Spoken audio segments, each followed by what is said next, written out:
여기로 들어와서 앉아. 이제는 여기로 앉아.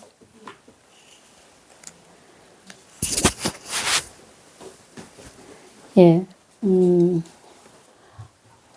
오늘 벌써 이제 10월 달이고, 10월 딱 15일? 오늘 15일이죠. 그죠?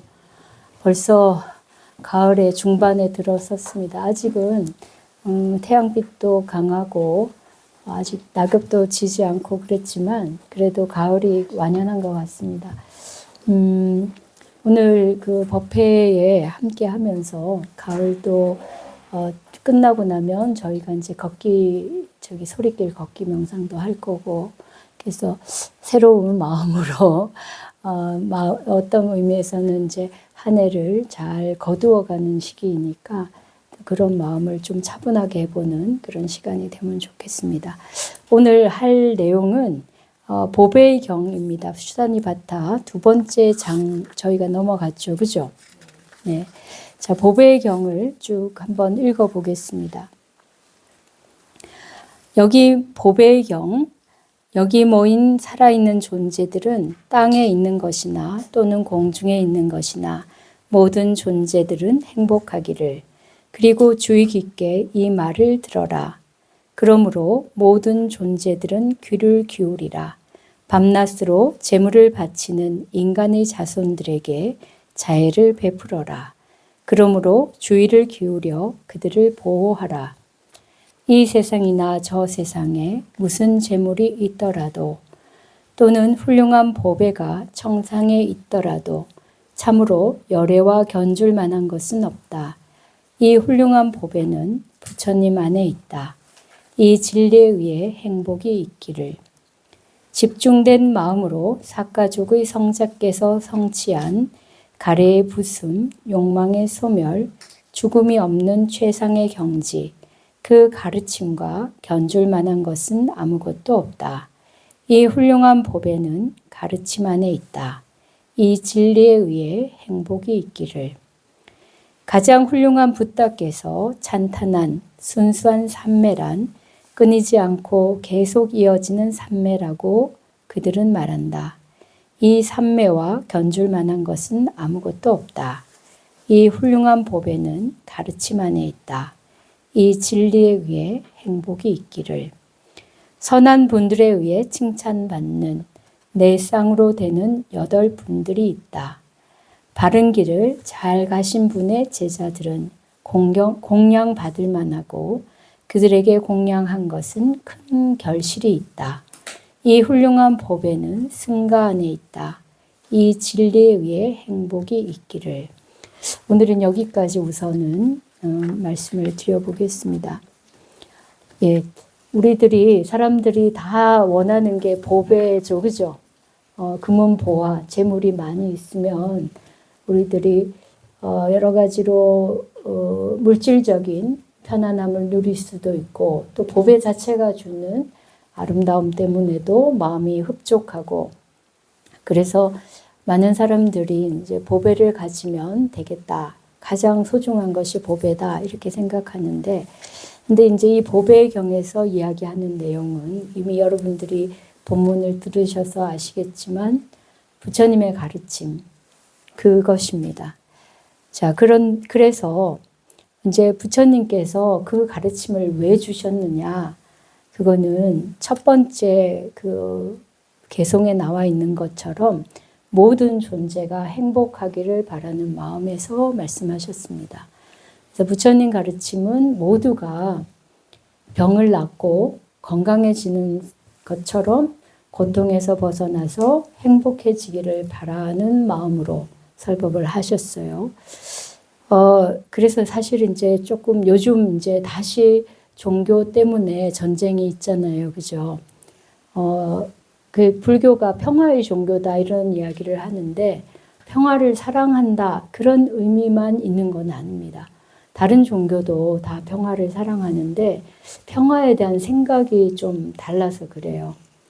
다른 종교는 그들의 신에 의해서 그들의 신을 믿음으로 통해서 평화에 도달한다고 생각하기 때문에 그들을 믿지 않는 사람들은 지옥에 빠져 있고, 그러니까 그들을 어떻게든 구제하기 위해서, 그래서 오히려 전쟁을 한다. 그러니까 성전이라는 개념이 있어요. 성스러운 전쟁, 이런 개념이 있습니다. 그래서 그 전쟁을 통해서라도, 필요악을 통해서라도 결과를 산출해낼 수 있다면 불사한다, 이런 생각인데, 불교는 그 평화가 그렇게 어떤 신에 의해서 주어진다고 생각하지 않습니다. 예. 그리고 그 평화라는 게 우리가 그냥 간단히 마음의 평화다 이렇게도 말할 수 있지만, 실제는 그 평화라는 게 어떤 것이 하나로 다 질서정연하게 통일되고 단일하게 대우를 맞추고 모든 사람들이 같은 생각을 해서 이루어진다고 하지 않습니다. 그래서 부처님 가르침도 진리다 이렇게 말하지 않습니다. 부처님 스스로. 물론 법에 의지하라 할 때 우리가 그 법을 진리라고 이해하고 있지만은 그 법은 있는 그대로라고 이야기하는 것이에요. 물론 그것이 진리긴 하지만요. 그래서 부처님께서는 항상 응병여약, 병에 따라서 약을 준다. 그런 태도를 취하셨어요. 그러니까 병이 사람마다 다르니까 약도 다 다른 거예요. 그러니까 하나의 처방전으로 모든 것을 다 완벽하게 고쳐주겠다 이런 생각도 없고 그럴 수도 없다고 생각합니다. 그래서 사람마다 또 상황 따라 또 시대마다 다양한 방법이 있고 그 말은 사람들도 다양하다는 걸 인정하는 거예요. 그래서 어떤 일사불란한 체계를 만드는 게 불교의 목적이 아니라 각각이 자신의 방법으로 자신의 평화를 찾아내면 됩니다. 예. 그래서 한편으로 보면 절에는 이런 말이 있어요. 용과 뱀이 같이 산다 이런 말이 있어요. 용도 살고 뱀도 삽니다. 용만 사는 곳이 아니에요. 승가가. 그러니까 어떻게 보면은 아주 뛰어난 스님들도 계시지만 또 그렇지 못한 분들도 같이 삽니다. 근데 우리가 모두가 다 용과 같이 훌륭한 사람이면 얼마나 좋겠습니까만은 세상은 그렇게 잘 안 돼요. 네. 그게 꼭 우열의 개념이 아니라 다양의 개념으로도 생각해 볼 수 있습니다. 다른 종류의 사람들이 섞여 사는 게 세상이고 승가마저도 그래요. 그렇게 우리가 어떤 이상을 추구하고 수행을 통해서 자기를 향상시키려고 하는 이 아주 지극한 서원을 가진 이 집단에서도 천차만별의 모습들이 있어요. 그러면 그들을 동일하게 탁 일사정연하게 규율 지으려고 하는 건 불교에 없습니다. 네, 물론 여러분들이 본 것처럼 예불을 하거나 사신맞이를 하거나 이럴 때는 굉장히 엄격하게 규율에 따라서 움직이지만 그 외의 모습을 보면 불교는 굉장히 자유로워요. 그래서 스님들 생활을 조금 가까이 접하신 분들은 스님들이 되게 쾌활하고 편안하고 또 어떤 면에서는 너무 자유롭다는 생각을 하시게 될 겁니다. 그래서 살아가는 모습도 제각각이고 생각도 제각각이고 수행도 제각각이고 그래서 어떻게 보면 불교는 너무 중구난방이어서 다른 그 종교인들이 보기에는 질서가 없다 이렇게 느낄 수도 있는데 오히려 그것이 불교가 갖고 있는 생명력과 같습니다. 서로 다른 것들이 충돌하고 또 그런 어떤 혼돈 속에서 스스로 올바름을 찾아가는 노력이 생기고 또 다른 사람들을 이해하는 힘이 생기고 그래서 각각에게 자기에게 맞는 처방전을 찾아가는 게 중요해요. 부처님 가르침도 물론 우리가 뒤에 이제 여러 가지 이야기가 나오지만 이 가르침이 단일하지 않습니다. 부처님 시대에도 어떤 사람이 오느냐에 따라서 그 사람에게 맞게 다양하게 설법하셨고 그 이후에 불교는 또 단일하지 않고 굉장히 다양하게 발전해 갔습니다. 그래서 불교를 딱 거두절미하고 이것만 불교다라고 주장하면 그건 이제 불교의 정신을 잘 모르는 사람인 거죠. 그래서 불교는 그 어떤 하나로 질서정연하게 하기를 바라기보다는 각자가 자신의 행복을 찾는 것이 중요합니다. 예. 물론 그렇습니다. 물론 승가가 너무 질서가 없으면은 함께 살아감의 의미가 없어지죠. 그죠? 그래서 우리가 공동체를 이루고 살기 위해서는 서로를 위한 배려와 서로를 위한 어떤 기본적인 질서는 필요합니다. 그래서 제일 중요한 게 밥을 먹고 잠을 자고 그리고 부처님께 예경하고 이게 제일 중요한 거예요. 그것만 함께 할 수 있다면 서로 조금 생각이 다르거나 좀 느끼는 거나 행위하는 방식이 달라도 다 포용합니다. 예. 그러니까 여러분들이 일상의 삶에서도 사실은 그런 부분이 필요해요. 이 가족이 함께 살려면 밥을 같이 먹어야 되잖아요. 그죠? 식구라는 말이 거기서 나왔잖아요. 그렇게 함께 하는 것을 기본적으로 같이 하면서 각자가 자기의 방식으로 살아가는 데 있어 전혀 어떤 억압이 없어야 되는 거죠. 예. 그래서 저희의 불교는 어떻게 보면 굉장히 중구난방이고 되게 혼돈스럽지만 그러나 그 속에서 용사가 같이 사는 속에서 각자가 자신의 삶에서 행복을 찾고 자신의 해법을 찾고 그런 의미에서 자기 삶을 사는 것이 중요해요. 누가 지시한 대로 사는 게 아닙니다. 그러니까 여러분들이 법회에 이렇게 오시지만 여기서 얻어가는 거는 각자가 얻어가는 거예요. 그래서 그 개송에 선불교 개송에 있듯이 우물에 달이 뜨는데 보름달이 뜨는데 각자가 표주박을 갖고 와서 자기 달을 떠갑니다. 그러니까 표주박이 크냐 작냐 또 동그랗냐 세모나냐에 따라서 각자가 자기의 달을 퍼갑니다.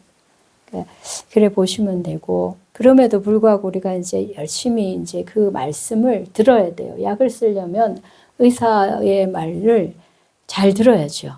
그죠? 내 생각대로 하면 안 되죠. 그러니까 그 말씀을 주의 깊게 듣고 그게 어떤 의미인지 또 어떻게 하면 내가 그거를 잘 받아들일 수 있는지를 심사숙고해야 됩니다. 그래서 나에 맞는 거를 찾아내는 데는 나의 노력, 나의 지혜, 나 나름을 스스로 상태를 이해하는 그런 능력이 필요하면서 동시에 부처님 말씀이 도대체 어떤 의미인가 알기 위해는 그 부처님 말씀에 대한 집중도 필요해요. 예. 그래서 지금 이제 부처님께서 모든 존재가 다 행복하기를 바라는 마음에서 설법을 하십니다. 그래서 땅에 있는 거나 공중에 있는 거나 그러니까 이제 지상에 있는 모든 생명체 그리고 날짐승 모두 이렇게 그래서 우리가 어쨌든 그 일체의 모든 생명체들이 행복하기를 바라면서 이 말을 들어라. 근데 주의 깊게 들어라 해요. 그 저희가 법회할 때 어떻게 합니까? 죽비치고 잠깐 입정하잖아요. 왜 그래요? 마음을 가라앉히고 딴 생각을 다 내려놓고 이 법회에 집중하기 위해서예요. 그런데 이거는 우리의 어떤 가르침을 받는 기본 자세입니다. 그죠? 학생이 선생님 말하는데 딴청 피우고 딴짓하고 제가 늘 하는 말이 국어 시간에 수학 공부하고 수학 시간에 영어 공부하고 그런 사람들이 있었어요. 옛날에 제가 학교 다닐 때 굉장히 열심히 공부하는데 공부가 일정 수준 이상 올라가지 않아요. 왜냐하면 선생님 말씀을 안 들어서 그래요. 그러니까 이게 주의 깊게 듣는다는 거는 어떻게 보면 삶의 자세예요. 그래서 정말 아주 어린 아이들도 정말 이 뭔가 열심히 아는 아이들 보면 말을 열심히 들어요. 누가 하는 말을 진지하게 귀 기울여 들어요. 그런 아이들은 뭐를 해도 잘해요. 근데 딴청 피우고 딴 생각하고 막 그런 아이들은 아무리 끌어당겨서 가르쳐도 안 돼요. 마찬가지로 우리들도 부처님의 법을 배우기로 했다면 정성을 다하고 자기의 모든 주의를 다 기울여서 그렇게 이제 들어야 됩니다. 예, 그래서 이제 그렇게 첫 번째 개송을 말씀하시고는 그리고는 모든 존재들이 밤낮으로 재물을 바치는 인간의 자손들에게 자애를 베풀어라 라고 이야기합니다. 예, 그래서 사실 이제 이 말은 인도적인 배경에서 브라만교가 있잖아요. 그죠? 그 브라만교의 가장 중요한 특징은 제의를 하는 것이에요. 제사를 많이 지내는 겁니다. 신에게 제사를 바치고 신의 마음을 사는 것이죠. 근데 그들조차도 부처님께서는 자애를 베풀어라는 거예요. 우리가 뭔가 희구하는 바가 있으니까 신에게 와서 희구하는 거겠죠. 그죠? 네. 그러니까 그런 것이 중요합니다. 우리가 뭐 기복불고라고 해서 다 배척할 것도 아니고 다른 종교에서도 뭔가 종교적인 희구를 갖는 것 자체를 배척할 건 없어요. 우리 마음에서 뭔가 부족함이 있고 뭔가 구하는 게 있기 때문에 그 방법은 다를지 모르지만 어떤 거를 희구하는 마음이 생깁니다. 그래서 부처님께서는 재물을 바쳐서 복을 받고자 하는 사람들에게도 자애를 베풀어라 라고 하고 또 그들마저도 보호하라고 합니다. 예, 사실은 그러니까요.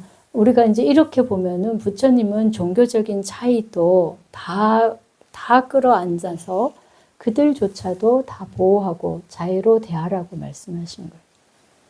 그래서 불교가 어떻게 보면은 처방이 단일해서 사람들에게 행복을 주는 게 아니라 이런 태도 때문에 사람들에게 행복을 주고 또 이런 태도 때문에 평화를 좋아하는 종교라고 할 수 있습니다.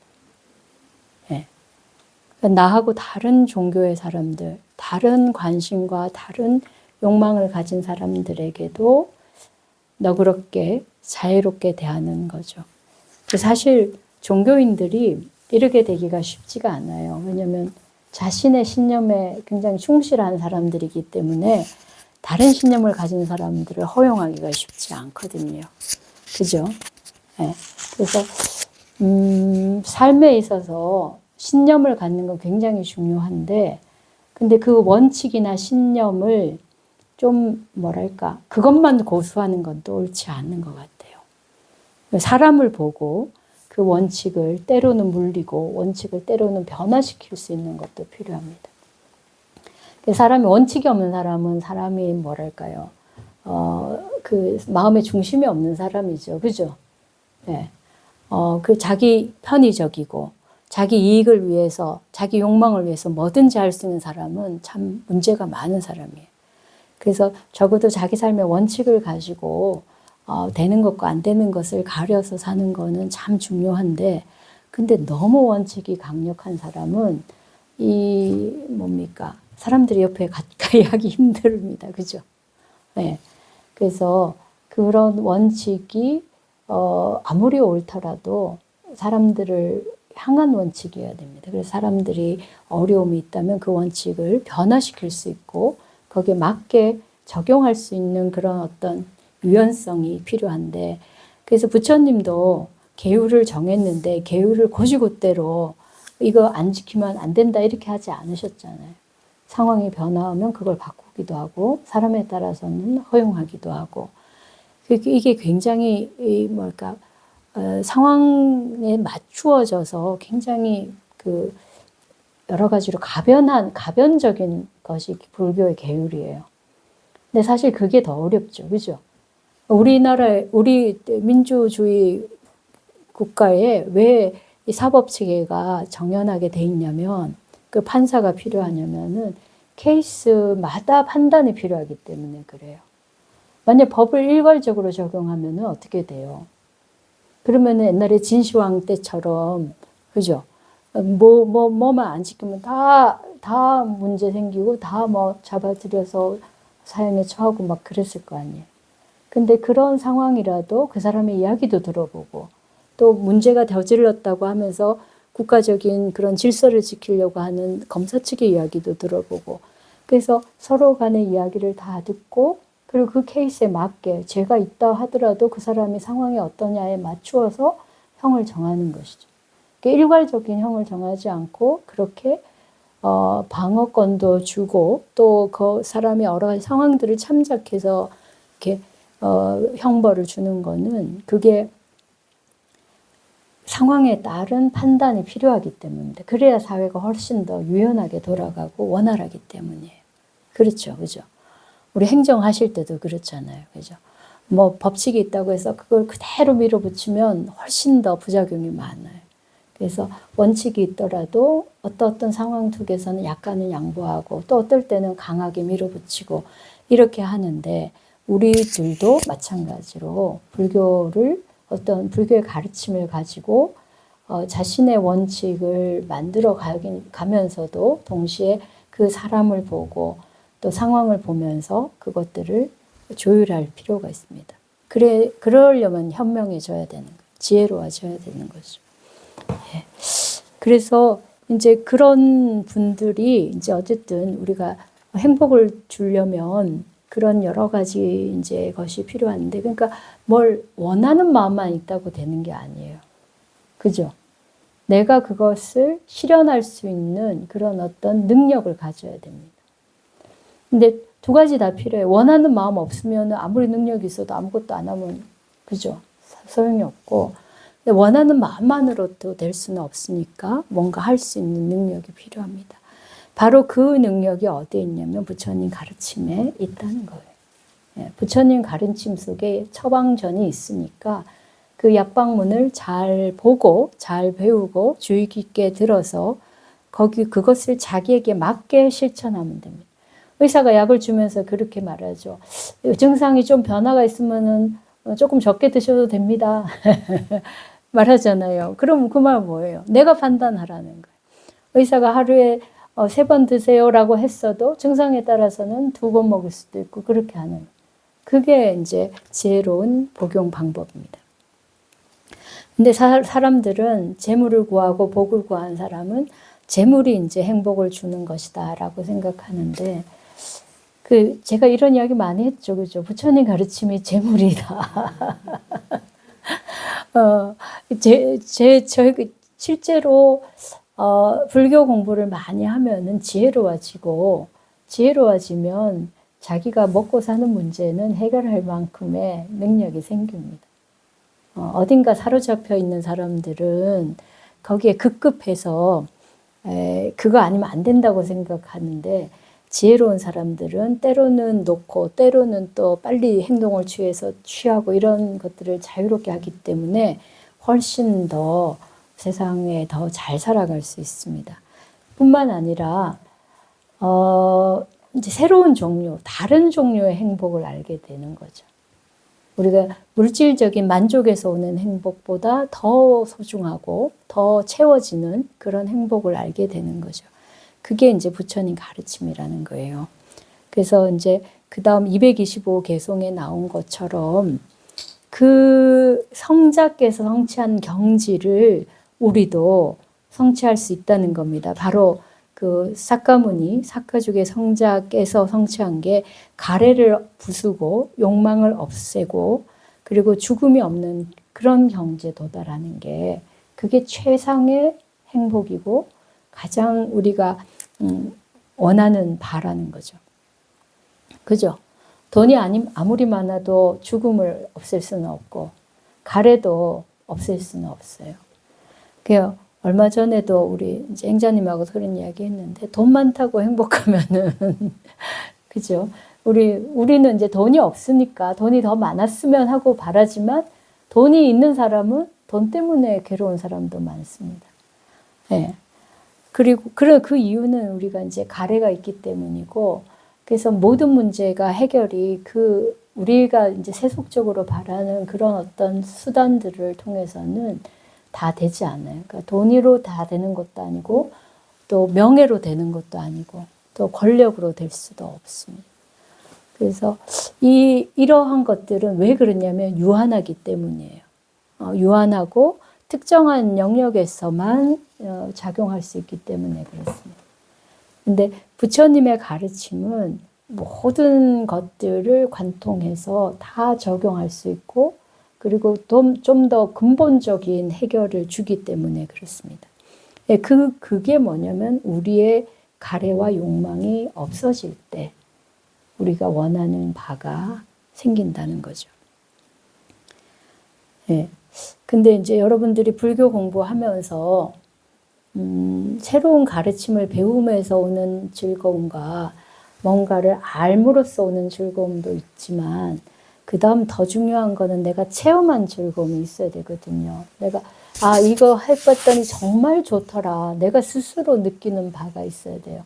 삶이 변하면서 오는 어떤 그 즐거움이 있어야 됩니다. 근데 그거는 내가 욕망을 내려놓을 때 옵니다. 예. 그러니까 우리가 불자로 이렇게 이제 수행도 하고 법회도 오고 여러 가지 공부도 하지만 아직까지는 완전히 내려놓은 거를 해보지를 못한 사람들에게는 조금 먼 이야기고 정말 되려나 하는 약간의 그런 의심도 있어요. 그래서 지금 내가 갖고 있는 거 내려놓는 거 포기하는 거가 되게 두려워요. 그치만 내려놔 보면 가벼워집니다. 네. 그런 것들은 제가 이제 집을 지으니까 여러 가지 이제 집 관련한 유튜브를 많이 보는데 거기에 이제 전원주택에 간 분들의 이야기들이 나오는 게 있어요. 우리나라는 이제 전원주택을 짓는다는 거는 보통 이제 귀촌을 하거나 이제 그 시골로 내려가는 경우가 많잖아요. 근데 그분들이 정말 많은 분들이 자기가 그 이제 도시에서 누렸던 거를 버리고 시골에 가서 그냥 정말 소박한 삶을 살면서 너무나 큰 걸 얻었다고 그런 말을 합니다. 그러니까 근데 진짜 요즘 젊은 사람들 보면 전부 다 서울 가거든요. 그죠? 서울에 있는 사람만 서울에 사는 게 아니라 시골, 지방, 부산도 다 서울에 가고. 그러니까 서울 안 가는 사람이 없는 거예요. 근데 왜 그러냐면 서울에서만 누릴 수 있는 것이 있다고 생각하기 때문이에요. 그 이야기 들으면 두 가지입니다. 우리나라는 문화와 교육 이 두 가지가 도시로 사람을 끌어모으는 힘인데 근데 이제 그게 없으면은 안 되고 그런 흐름 속에 내가 뒤처지면 안 될 거라는 생각으로 가지만 너무 많은 경쟁들 때문에 실제로는 그걸 누리지를 못해요. 그래서 그 어떤 상상으로 즐기고 어떤 그 자기의 욕망 속에서 그 즐김의 수준은 되게 높아져 있지만 정말 그거를 편안하게 즐길 수 있는 상황은 못 됩니다. 근데 그러한 거를 조금만 내려놓고 좀 다른 삶으로 가면 의외로 참 많은 게 있어요. 예. 근데 그건 이제 안 해보면 모르는 거예요. 안 해보면 모릅니다. 그래서 이제 심지어는 이렇게 이제 생활을 바꾸는 것만으로도 아주 그냥 우리가 주변에 많은 사람들과의 관계를 조금 정리하고 조금 더 가족에게 충실하고 조금 더 자기가 자기 내적인 거에 충실함을 통해서도 정말 많은 사람들이 행복을 느껴요. 그러니까 그전과는 질적으로 다른 행복이 있다고 하거든요. 근데 이제 정말 본격적으로 자기 수행을 하고 본격적으로 자기 내면의 어떤 목소리를 듣고 그리고 거기서 뭔가 한 걸음 한 걸음 나아가면서 느끼는 기쁨을 느끼면은 그거는 비교할 수가 없습니다. 그래서 스님들이 출가 이후에 다양한 삶을 살고 또 그분들이 우리들이 보기에 좀 부족해 보이는 분들도 있어요. 사람이니까 똑같이 그때 출가한 마음으로 안 사는 분들도 계실 수 있거든요. 그런데도 불구하고 뭔가 다른 점이 있어요. 그게 뭐냐면 스님들은 뭘 탁 던지는 걸 잘해요. 한번 크게 버려봤기 때문에 버리는 거에 있어서 두려움이 없어요. 그래서 여러분들이 저에게 굉장히 추진력이 있다고 말씀을 하시는데 그 이유가 뭐냐면 딱 목표가 정해지면 별로 다른 거 생각을 안 하는 거예요. 걸리적거리는 게 적은 거예요. 물론 이제 가족이 없는 것도 걸리적거리지 않는 이유이고 근데 다른 여러 가지 것들이 저에게 별로 중요하지 않으니까 그래요. 직장의 문제, 사람의 관계의 문제, 이런 것들이 별로 중요하지 않고, 내가 해야 되고, 이거 옳고 꼭 해야 된다고 생각하면 딱 하게 되는 힘인 거죠. 근데 그게 버려봤기 때문에 생기는 힘인 거예요. 그래서, 내가 지금 가지고 있는 거 내려놓으면, 안 될 건가? 이거 뭔가 위험하지 않을까. 근데 생각보다 인생은 살게 돼 있어요. 그리고 그게 주는, 그러니까 결국은 뭐냐면 마음이 주는 그 평화와 행복이 그 어떤 것으로도 바꿀 수 없는 행복이에요. 그래서 우리가 수행을 더 깊이 해서 지금 여기 말한 것처럼 삼매에 들어가서 삼매에 완전히 집중된 상태에서 느끼는 행복은 그 세상의 행복으로 비교할 수가 없습니다. 여러분들이 조금 이제 명상만 해도 그런 걸 느끼는데 더 깊은 명상에 들어가면 말할 수 없습니다. 오늘 저희가 이제 끝나고 걷기 명상 하는데 그렇게 오로지 다른 생각 없이 걷는 것만 집중해도 정말 우리의 감각이 달라지잖아요. 그죠? 그런데 거기서 뭔가 하나하나를 터득해 가는 어떤 변화가 있으면 그건 뭐 말할 수가 없습니다. 그리고 생각 외로 삶은 또 그런 여러 가지 우리가 필요한 조건들이 있죠. 먹고 살아야 되니까, 몸을 가지고 있으니까. 그런 것들이 그렇게 힘들지 않은 것 같아요. 예. 그래서 우리가 여러 가지 이제 얻을 수 있는 것들을 내려놓는 그 가벼움, 그리고 거기서 오는 홀가분함, 그것만으로도 행복이 있고 자기에게 좀 더 충실한 삶이 되고, 그다음 거기서 더 나아가서 부처님 가르침 속에서 깨달음을 얻고 진리를 깨우치고 또 어떤 고요한 삶의 맛을 보고 이렇게 되면 그건 정말 지상의 행복, 지상의 즐거움으로는 바꿀 수 없는, 그거하고는 비교할 수 없는 것이 됩니다. 그래서 정말 이제는 저희가 출가자가 아닌 분들도 이제 그렇게 할 수 있는 그런 기회가 많아졌잖아요. 그죠? 그러니까 여러분들께서도 그런 행복을 누려보도록 노력을 해보십시오. 그리고 정말 일정한 부분의 교류라는 것이 우리 삶을 값지게 하는 부분이 있지만 또 나 자신한테 충실하고 가족과 함께 좀 더 소소한 일들 속에서 돌아보고 그런 것들 속에서도 대단히 큰 기쁨이 있을 수 있습니다.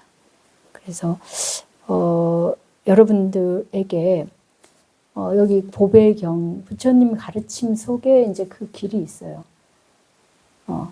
근데 이 이제 선정 수행도 올바르게 하지 않으면 또 조금 문제가 생길 수 있는 여지들이 있습니다. 너무 좋은 것이기 때문에 그것에 대한 오류도 생길 수 있어요. 세상의 즐거움보다 더 좋은 즐거움이라서 거기에 대한 집착도 생길 수 있어요.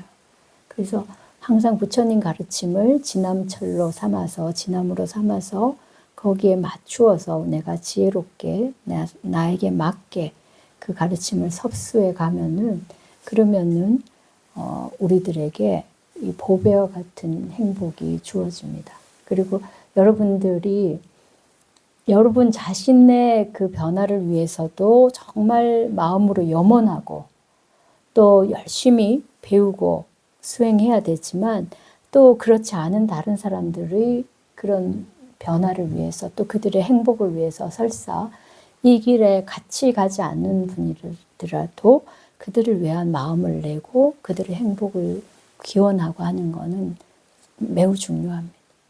네.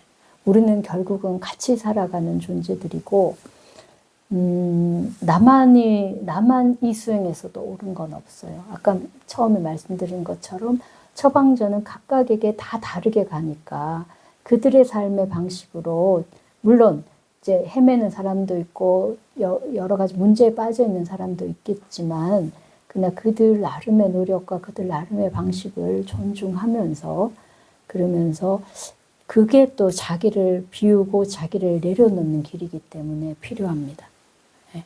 그래서 오늘은 일요법회이면서 동시에 초하루법회 겸해갖고 조금 시간이 길어졌거든요. 그래서 오늘 법문은 여기까지 하고요. 그래서 여러분들이 옛날에 그 학인인가 저기 뭐 학교에선가 삼보가 뭐냐? 불교의 삼보가 뭐냐? 지금 시험 문제가 나왔더니 다이아몬드, 금, 은 뭐 이렇게 썼다는 사람이 있어요. 여러분들의 삼보는 누굽니까? 뭡니까? 세 가지 보물이 뭡니까? 이게 부처님과 가르침과 승가입니다. 잊지 마시고 늘 정말 그거를 정말 마음으로 믿는다면 여러 가지 행동들이 달라지게 됩니다. 예, 오늘 이야기는 여기까지 하겠습니다. 수고하셨습니다. 감사합니다.